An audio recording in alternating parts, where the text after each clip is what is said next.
Credit cards are important financial tools that allow you to make purchases now and pay later.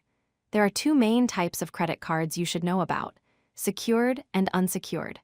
Understanding their differences helps you choose the right card for your needs. A secured credit card requires a security deposit, usually equal to the credit limit. This means you put down money that acts as collateral for the lender. Secured cards are useful for building or rebuilding your credit because they lower the lender's risk. Secured cards need a refundable deposit as collateral. They are ideal if you want to build or rebuild credit history. These cards typically have lower credit limits and higher approval chances because the deposit reduces the lender's risk.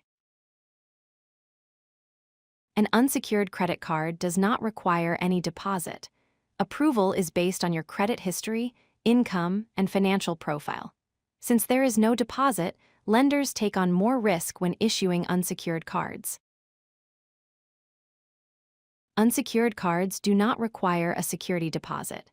Credit limits are determined by your creditworthiness and income. These cards often offer rewards, such as cashback and travel perks, and provide more flexibility than secured cards. The main difference is that secured cards require a security deposit, while unsecured cards do not.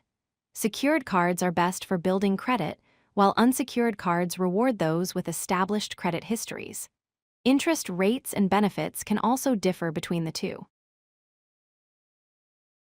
Choose a secured card if you are new to credit or need to rebuild after credit problems. They offer higher chances of approval and help you establish a responsible payment history over time. An unsecured card is best if you already have good credit. You can enjoy rewards, higher credit limits, and more borrowing flexibility without having to provide a deposit. If you like this video, hit that like button and don't forget to subscribe. Visit CodeLucky.com for more such useful content.